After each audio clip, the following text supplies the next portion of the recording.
Rossiya prezidenti Vladimir Putinning Hindiston ziyarati jarayonida mudofaa hamkorligi va Xitoyga o'rta qarshi turish qatorliq temalarning muzokara qilinishi mo'ljallanmoqda.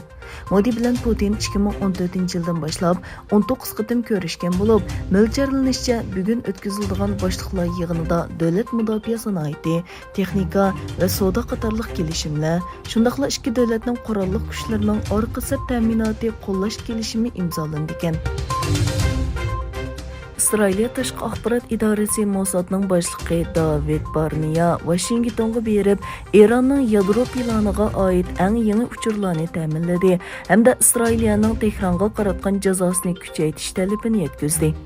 Barnea Amerikani ziyorat qilganda Eronning yadro programmasiga oid eng yangi uchurlarni ta'minlaydiganligini e'lon qildi.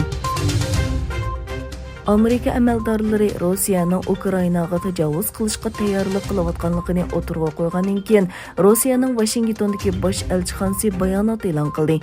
Bayonotda Rossiyaning har qanday bir davlatga tahdid elib kelmaydiganligi va o'zining chegarasiga askar o'rnashtirishining egilik huquq ekanligini ta'kidladi. Azerbaycan işğaliyyatdan azad qilingan rayonlarning mina xaritasining bedeliga Kelbajarda asirga olgan 10 Ermeniya askarini Ermeniyaga topshirib berdi. Anadolu Jet İstanbul Sabiha Göçen aerodromidan Ukrainaning Odessaga yangi aviasiya liniyasi ochdi. İstanbuldan Odessaga boradigan tunji navbatchi aeroplan 12 oyning 16 kuni uchadi. Eron taratqullari Isfahandagi Nataz yadro aslahalari atrofida portlash yuz berganligini e'lon qildi. Eron davlatlik televiziya stansiyasi boshqarilgan bombaning havo mudofaa sistemasining mumkin bo'lgan hujumga bo'lgan inkosini o'lchash uchun ma'naviy maqsadda etilganligini e'lon qildi.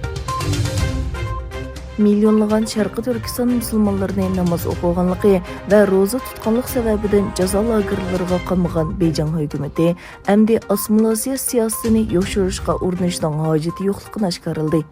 Xitoy raisi Xi Jinpingning bayonotida bu davlatdagi dinlarning xitoychilashtirish va assimilyatsiya qilishga buyurdi. Xi Jinping Beijingda o'tkazilgan diniy ishlar xizmat yig'inida so'z qilib mundaq dedi: "Biz dinni xitoylashtirish bilan bir vaqtda partiya va hukumat atrofidagi cho'ng diniy ommani ittifoqlashtirib, unumli va sog'lom diniy munosabat o'rnatishimiz kerak."